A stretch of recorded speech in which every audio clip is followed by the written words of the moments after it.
My son-in-law thought my grief made me a weak target, announcing he'd seize my condo and ship me to an assisted living facility in 72 hours. He didn't realize that a forensic accountant doesn't get mad. He gets a legal team and starts building a case against you. Before continuing, write where you are from or what time it is.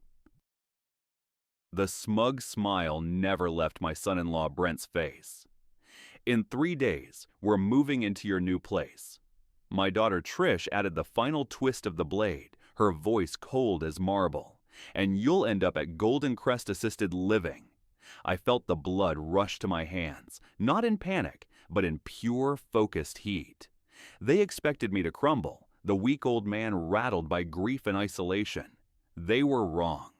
I just nodded, swallowing the anger with a mouthful of dry turkey because the game was already on.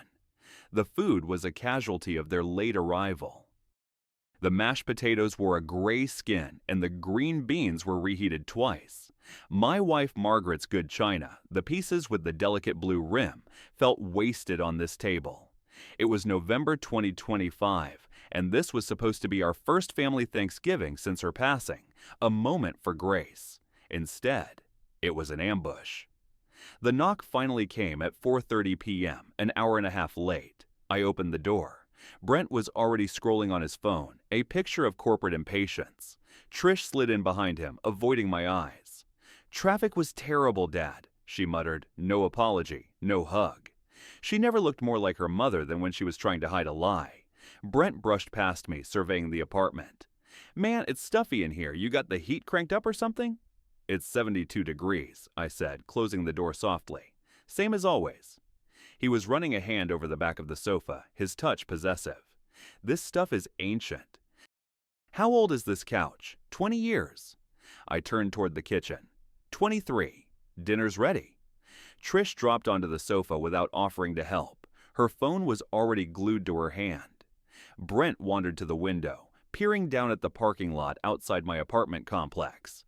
"You've been in this place forever, haven't you?" he asked, a sneer woven into the question. 30 years next March.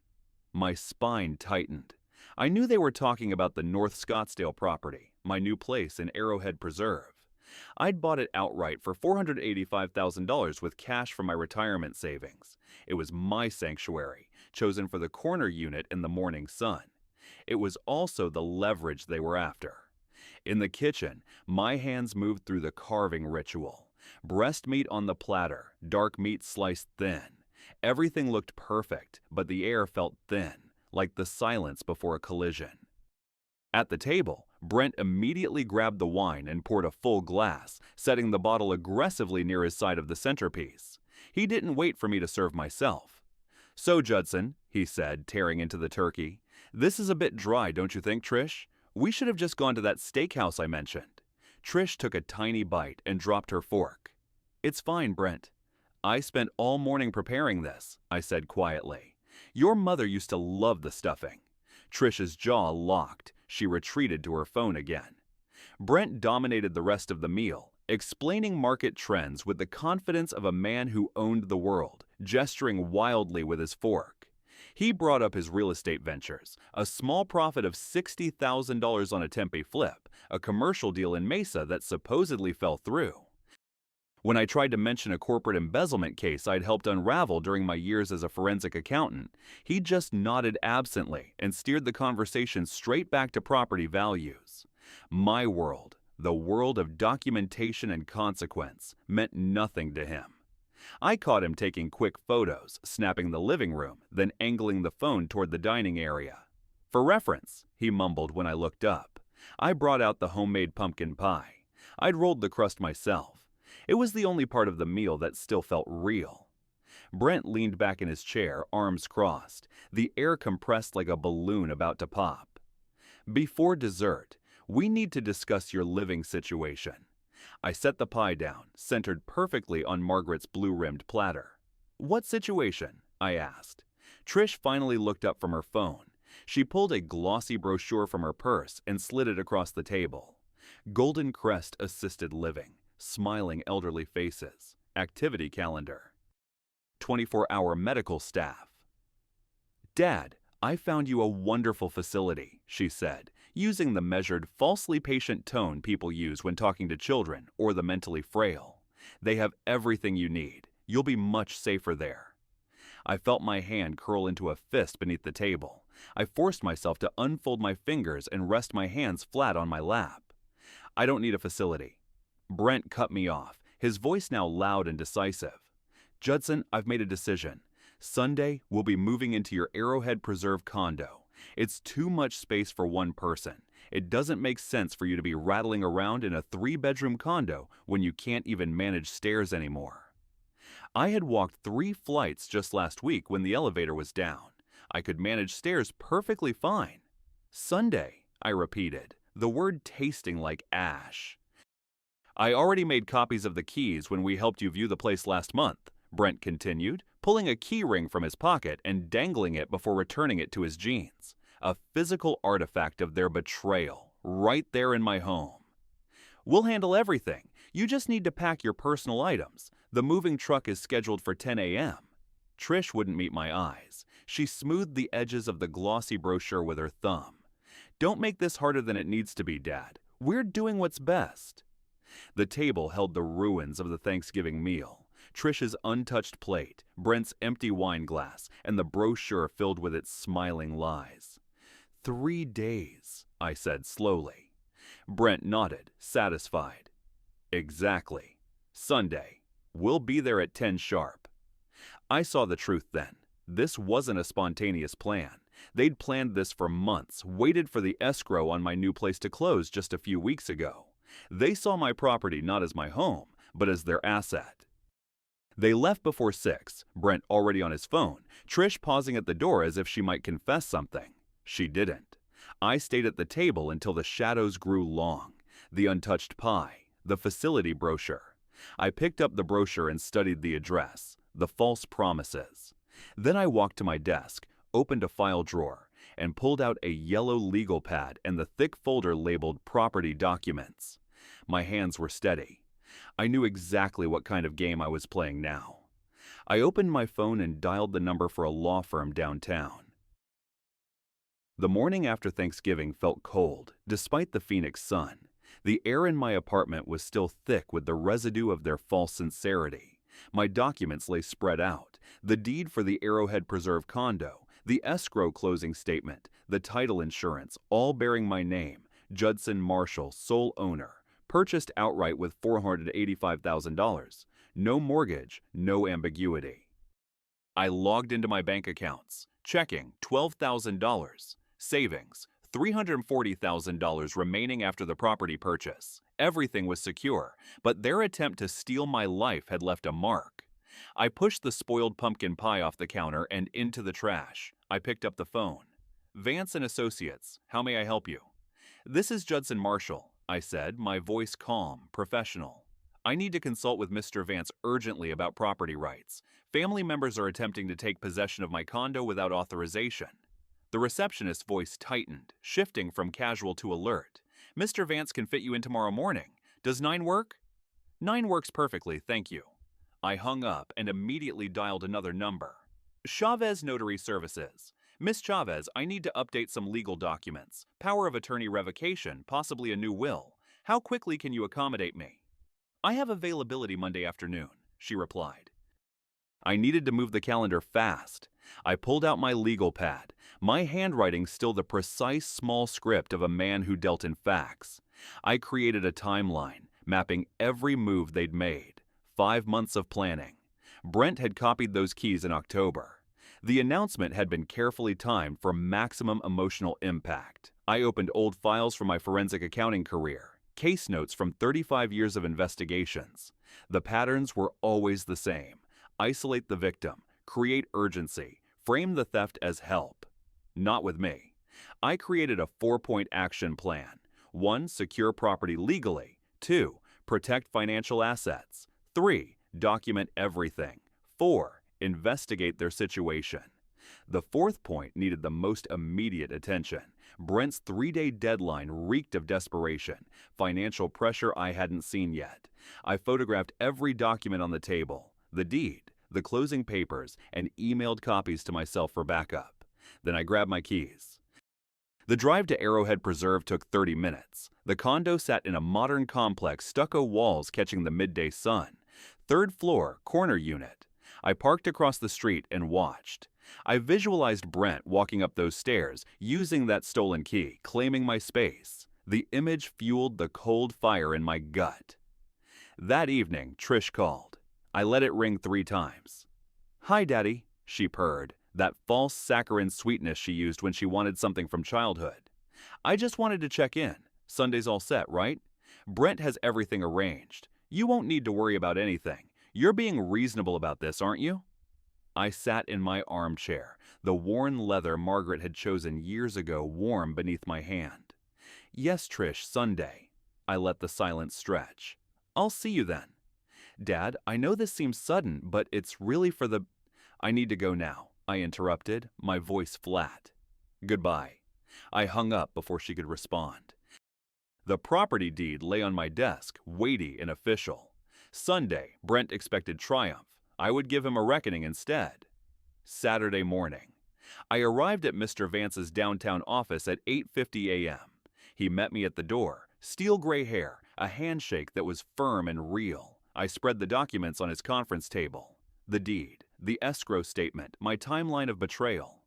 "Mr. Marshall," he said, examining the deed, "this property is legally yours. Your daughter and son-in-law have zero claim. If they attempt entry without your permission, that's criminal trespass."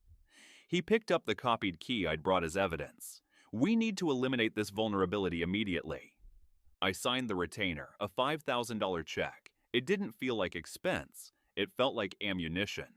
While I sat there, Mr. Vance made 3 calls. One to the county recorder to confirm the deed, one to his trusted locksmith for urgent weekend service, and one to a security company. "You'll have a cease and desist letter by email tonight," he promised. "Tomorrow when they arrive, you hand them that document. No arguments, just the letter and a closed door." "I can do that," I said. By the time I drove back to Arrowhead Preserve, professionals were already transforming my condo into a fortress. The locksmith, a heavy-set man named Roy, held up the new hardware. "Commercial-grade deadbolts, Mr. Marshall. Nobody's getting through these without serious equipment." He tossed Brent's copies into his toolbox. "Useless now." The mechanism clicked into place with a satisfying metallic finality. The security technician, a young man with a ladder, mounted motion-activated cameras at the entrance. "Records to cloud storage. You can access the live feed from your phone." He showed me the app. The hallway was already streaming.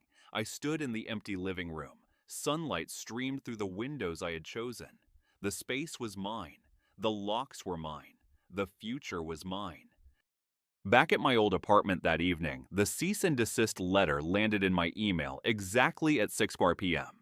3 pages of dense legal language that boiled down to "stay away" or "face prosecution." I printed it and placed it in an envelope. Then I moved to my financial accounts. I changed every single password, banks, investments, utilities. I printed the power of attorney revocation form Mr. Vance had included. I signed it, scanned it, and sent it back. Another vulnerability sealed shut. The envelope sat on my entry table.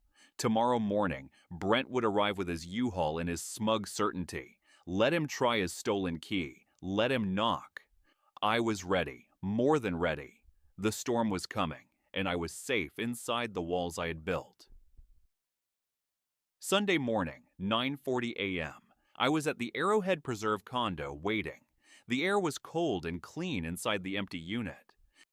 I had the security camera feed open on my phone, watching the silent hallway outside my new front door. The cease and desist letter was folded neatly inside my suit jacket pocket. My pulse was steady. 9:58 a.m. The elevator chimed and the doors parted.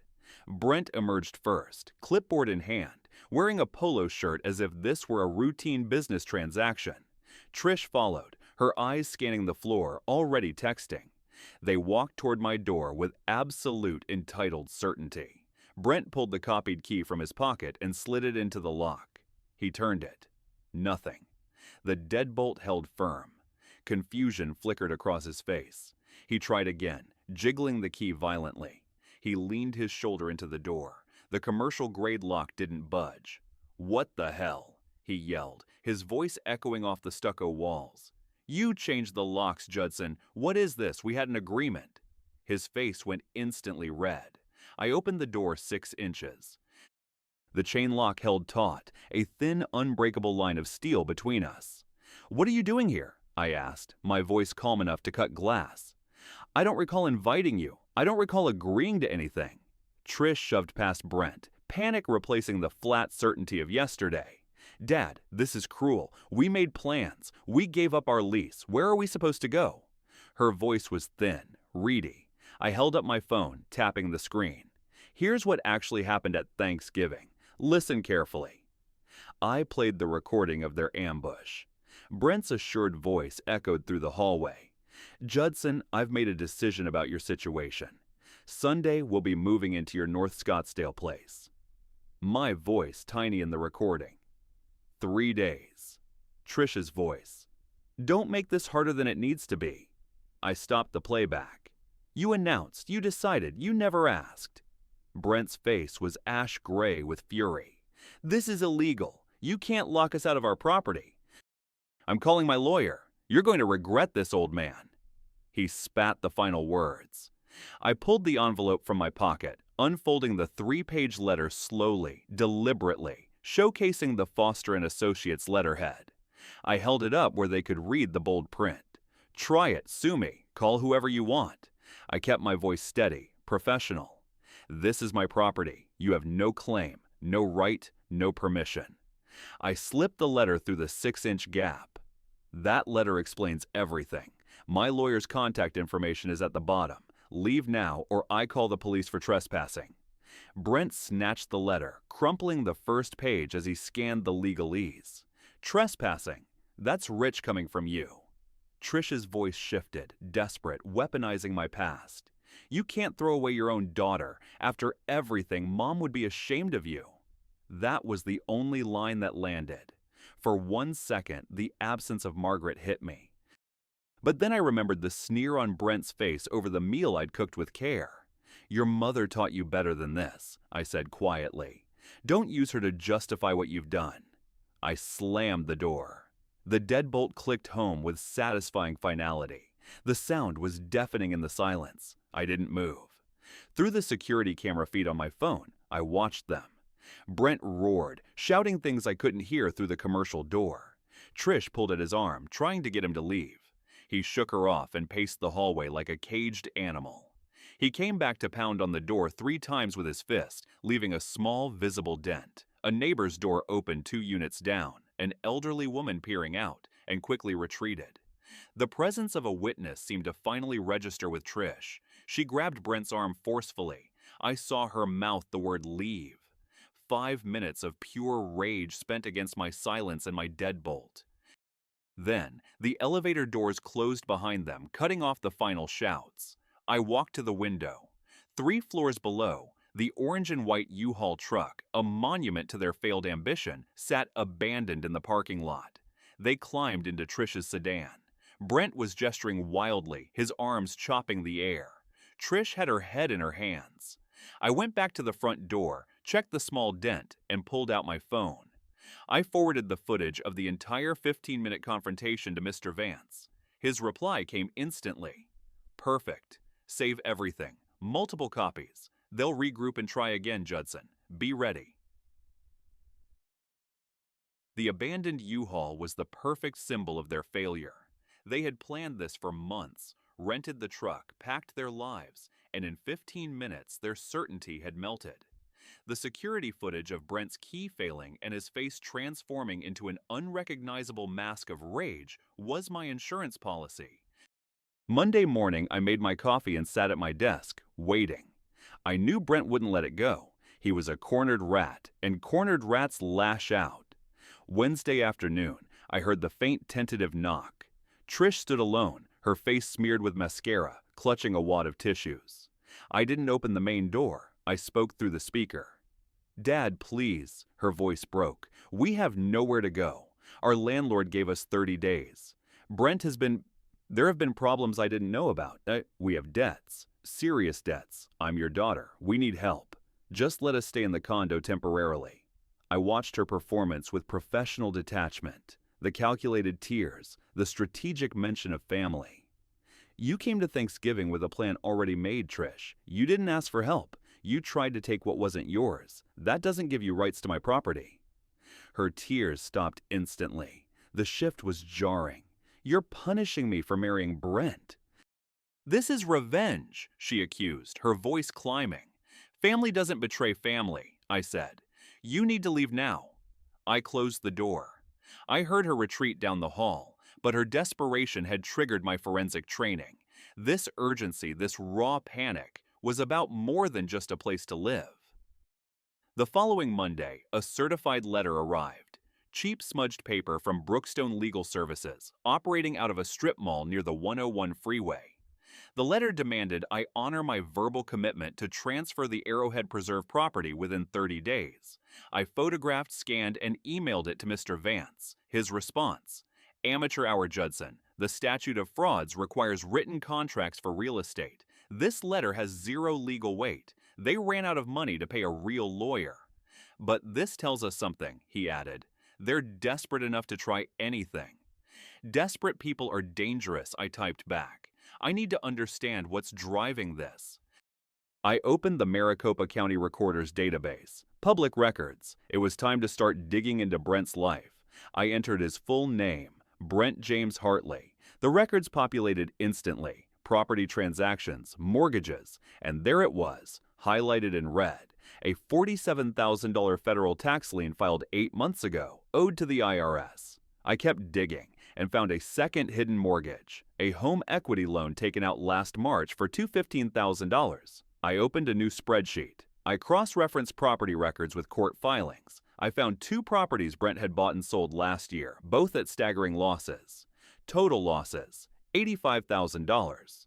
3 credit card judgments ranging from $8,000 to $15,000. The picture snapped into focus. Brent was financially drowning. He hadn't wanted my condo to live in. He had wanted to sell it immediately, using my $485,000 in equity to pay off his massive debts while dumping me in Golden Crest where I couldn't object. I printed everything, 43 pages of public records detailing a financial catastrophe. As I collated the dossier, my phone rang. Mr. Vance. The mini-mall lawyers withdrew their demand, he said. No explanation. They just vanished. They ran out of money to pay the retainer, I confirmed. I have the explanation now. Brent is bankrupt in everything but legal filing. Tax lien, massive debts, bad deals. He needed my condo to save himself. Mr. Vance was quiet for a long moment. That information is leverage, Judson. Be careful how you use it. I hung up and looked at the dossier on my desk. 43 pages of cold, hard truth. Trish deserved to know she'd been lied to. Not as forgiveness, but as a warning. I filed the dossier in my desk drawer, locking it. I would wait. Brent was desperate, and that made him unpredictable. Unpredictable opponents required the perfect trap. I sent the invitation in early January 2026. 3 weeks had passed since the mini-mall lawyer incident. 3 weeks of silence during which their debt clock had to be ticking louder than ever. The note was brief, formal. I am willing to discuss your situation. Come to my apartment on January 10th at 2 p.m., both of you. They arrived at 2 sharp. Brent wore a button-down shirt, attempting to look like the professional I had first known. Trish looked hollowed out, dark circles beneath her eyes, genuine exhaustion. I opened the door. Come in. I had arranged the living room like a conference room. I sat at the head of the coffee table. They sat opposite. On the glass surface, I had placed 3 identical thick manila folders, each marked with a small red label. Evidence staged perfectly. Sit down, I instructed. Brent's eyes were immediately locked on those folders. He recognized the setup. This wasn't reconciliation. This was a deposition. Dad, thank you for agreeing to meet, Trish began, her voice tentative, trying to sound hopeful. We've had time to think, and I didn't ask you here to listen to apologies, I interrupted. I opened my folder, the pages marked with colored tabs, and slid the first document across the table. Federal tax lien. Brent James Hartley, $47,000. The filing date was clearly visible, April 2025. Brent's face went ash gray in seconds. He was watching his professional life disappear. Trish picked up the document, her brow furrowed. "What is this?" "Your husband owes the IRS $47,000, I said matter-of-factly. Has owed it for 8 months. This is public record, Trish, available to anyone who knows where to look." "That's—" Brent started, standing up, knocking his chair back. I was already sliding the next document across. "This is the home equity loan you took out in March, $215,000 against your house. Also public record." Trish's hands began to tremble violently as she scanned the first page, flipping immediately to the signature line. Her own signature was not there. Only Brent's. "Last March," she whispered, the words shaking. "You said everything was fine. You said we were in good shape. You lied to me." The sound of betrayal was absolute. "This is an invasion of privacy," Brent shouted, grabbing the table edge. "How dare you investigate me? This is harassment." I cut him off, my voice ice cold. "Tax liens are public. Mortgage records are public. Everything I found anyone could find. My 35 years as a forensic accountant taught me exactly where to look." I met his furious eyes. "Now look at this." I slid the third stack of papers across, the property transaction records. Purchase prices, sale prices, losses highlighted in yellow marker. "You lost $85,000 on bad property flips over the last year. The tax debt, the hidden loan, the credit card judgments. You're drowning financially. That's why you wanted my condo, Brent. Not to live in, but to sell it. To pay off your debts with my equity while dumping me in assisted living where I couldn't interfere." Trish was reading the yellow highlighted pages now, the rustling of the paper the loudest sound in the room. "Is that true? Is any of this true?" Brent didn't answer. His composure shattered. "We needed that money," he exploded, the pretense of calm gone. "I needed it. Everything was falling apart and you were useless, just spending and spending on your classes and your lunches. And your father had this property just sitting there. He's old, Trish. He doesn't need all that space." "Get out." I stood, walked to the door, and opened it wide. "Both of you, this meeting is over." Brent lunged for the papers, crumpled them, his fists shaking. "You think you've won? This isn't over, old man. You want war, you've got it." They stormed toward the door, Brent leading, Trish trailing. Just as they reached the threshold, I delivered the final, precise strike. "Trish," I said, "you might want to check your own credit report. I suspect you'll find some surprises Brent hasn't told you about." She stopped dead, staring at me, a silent, sickening realization dawning on her face. Then she followed Brent out. I closed the door and listened as their argument, her accusing, him denying, erupted in the hallway. I waited for the sounds of their departure. The text came a few minutes after the elevator chimed. "Trish." Just 2 words, small and devastating on the screen. "I'm sorry." I stared at the message. Was she sorry for the betrayal, or for the realization that her husband had ruined her life? That uncertainty was its own kind of weapon. I allowed myself a moment of grim satisfaction. I'd exposed the fraud, paid a price in dignity, but secured my home. Trish's text, "I'm sorry," remained unanswered for weeks. I filed the financial dossier away, waiting for Brent's next move. I knew he wouldn't fade away. Humiliation only fueled his kind of ego. The knock came on Valentine's Day, 4 weeks later. It was hesitant, not aggressive. Trish was alone again, looking even worse. Tired, small, holding a white envelope. I opened the door and stood in the doorway. "What do you want?" She held out the envelope. "I need help." I took it. It was a 3-day notice to pay or quit. Rent, $5,600, 2 months overdue. "I checked my credit, Dad," she said, defeated. "Like you told me to. He took out cards I didn't know about, loans in both our names. $43,000 in credit card debt I never saw. I am drowning." Her hands were twisting in her lap. "I'm sorry you're in this situation, Trish," I said, meaning the sympathy, but not the offer of rescue. "But you stood next to Brent at Thanksgiving and told me you were putting me in a home while taking my property. You didn't ask for help then. You came to take." I let the silence hang, heavy and final. "You're 37 years old. You made your choice after you knew the truth in January. I hope you find a solution, but it won't come from me." She left without another word. I felt the sharp pain of being a father who refused to save his child, but the memory of the Golden Crest brochure was a stronger defense. I had to let her hit bottom. A week later, the certified letter arrived. Arizona Department of Economic Security, Adult Protective Services, APS. A formal complaint questioning my mental capacity. A social worker would conduct an evaluation. Brent had deployed the nuclear option. I called Mr. Vance instantly. "This is transparent retaliation," he confirmed, his voice tight. "But APS investigations are serious. We have to show absolute competency. Organize everything, Judson. The complaint is their last desperate throw." I spent 5 days preparing, every financial document organized. A written timeline of the family conflict with supporting evidence. I made sure every corner of the apartment radiated competency and independence. I wasn't vulnerable, and I had the paperwork to prove it. February 28th. Patricia Moreno, the social worker, arrived. Professional, with kind but evaluating eyes. "Mr. Marshall, I need to ask you some standard questions." We went through the drill. Date, president, counting backward from 100 by 7s. Then I handed her the first folder. The complaint was filed by my son-in-law, Brent Hartley, in retaliation for my refusal to transfer property to him. Here is the documentation of our dispute. The cease and desist letter, the security footage from when he tried to force entry, the financial records showing I'm fully self-sufficient.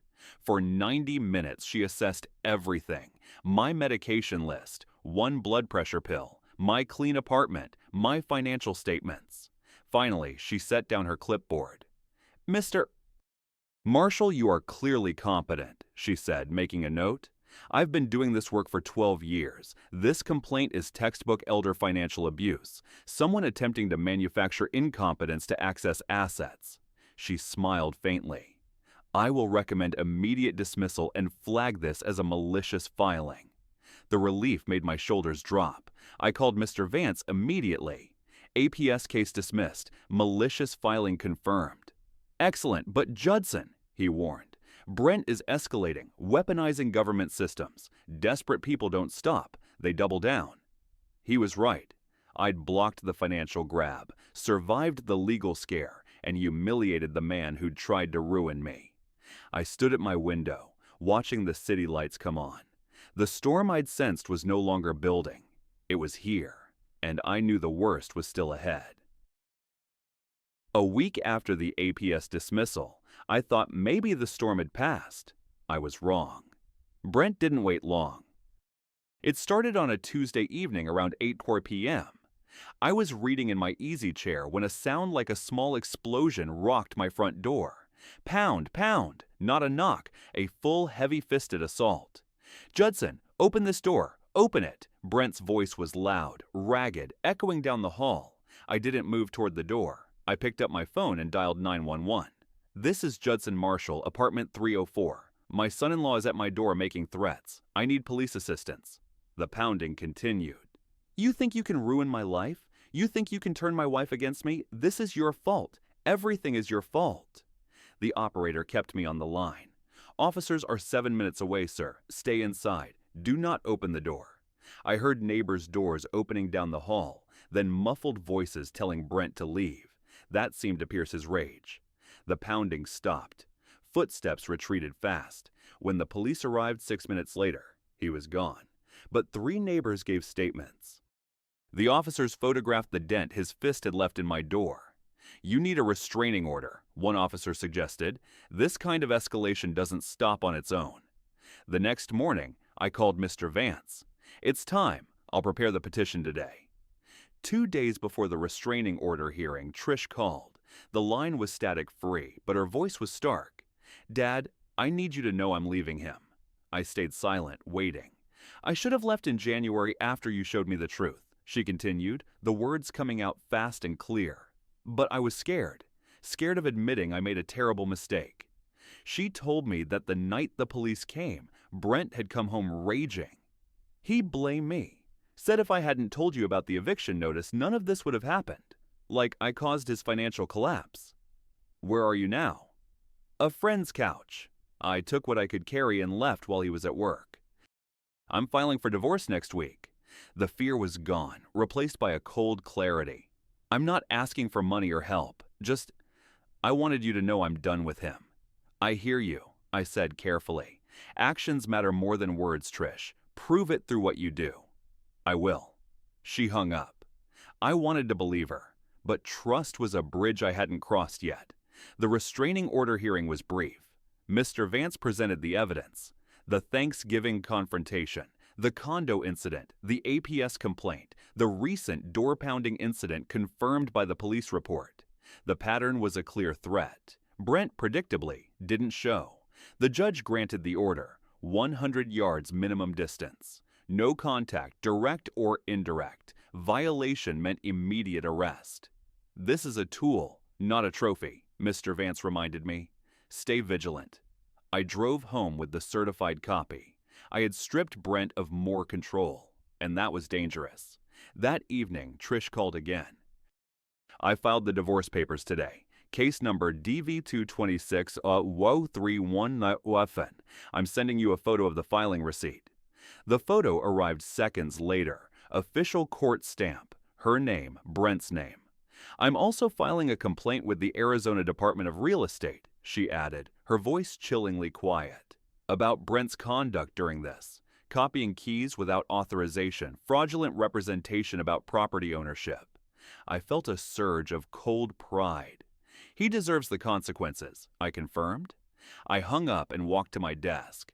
I pulled out a thick folder I'd been assembling since January. Documentation of every unethical action Brent had taken. The copied key, the breach of client trust, the false representation. 3 months of building the case, cross-referencing dates with state regulations. Tomorrow, I would finalize the formal complaint to the Department of Real Estate. Brent had tried to destroy me using his professional status. Now, it was time to dismantle the last pillar holding up his life, his career. The spring heat of April and May settled over Phoenix. The complaint against Brent's real estate license sat on my desk, ready for filing. I'd spent months on this, gathering evidence like a collector of rare, toxic specimens. On May 7th, I met Mr. Vance at his office. The complaint was 18 pages long, detailing every professional violation. Breach of client trust, misrepresentation, harassment of a former client, violation of professional standards. I included the photos of the copied key, the security footage, the police reports. This is airtight, Judson, Mr. Vance said, flipping through the binder. Suspension is likely. Revocation is possible. He used his position to target me, I stated. He can't be allowed to keep his license. He'll do this to someone else. We filed that day. My personal statement concluded the document. As a former forensic accountant, I recognize unethical conduct when I experience it. Mr. Hartley violated every principle of his profession. 2 weeks later, an unfamiliar number called. Mr. Marshall, I'm Marcus Webb. I'm conducting a background investigation and your name came up. I need to ask you some questions about your financial status. Who hired you? I demanded.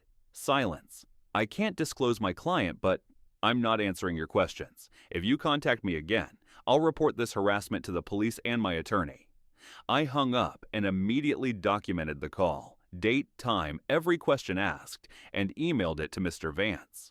Brent was wasting $3,500, money he couldn't afford, on a fishing expedition that found nothing. The call on June 15th was official. Mr. Marshall, this is Lisa Montoya from the Arizona Department of Real Estate. We've issued a temporary suspension of Mr. Hartley's license. The full administrative hearing is scheduled for August 15th. I filed the suspension notice without celebration. Brent couldn't earn commission. He couldn't pay his mounting debts. The pieces of his life were crumbling. Meanwhile, Trish was building hers back, brick by painful brick. She visited every Saturday. Her first visits were stilted, all awkward small talk. By June, the conversations flowed easier. She told me she got a job, administrative assistant at a dental office. It's not glamorous, but it's steady, she said, pride in her voice. $38,000 a year. I signed a lease on a studio apartment, 600 square feet. I'm paying my own bills now, all of them. That's good, I acknowledged. That's what independence looks like.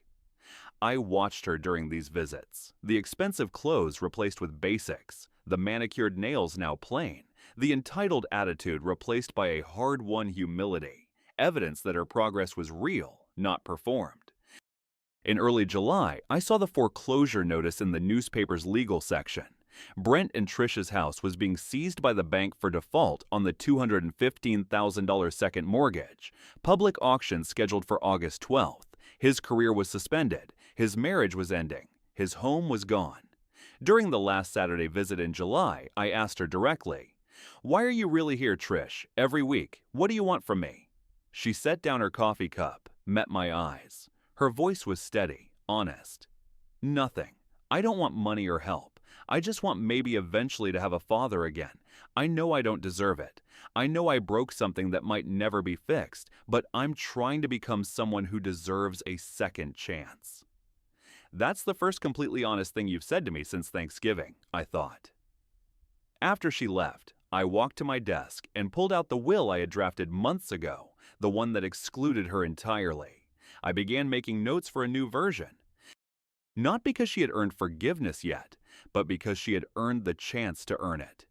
The August administrative hearing was Brent's final reckoning, but for me, the true work was just beginning. The work of rebuilding a life that had been deliberately shattered by greed. The administrative hearing was on August 15th at 2 p.m. I wore the gray suit I'd worn to testify in court for 3 decades. Mr. Vance and I sat on one side of the long table.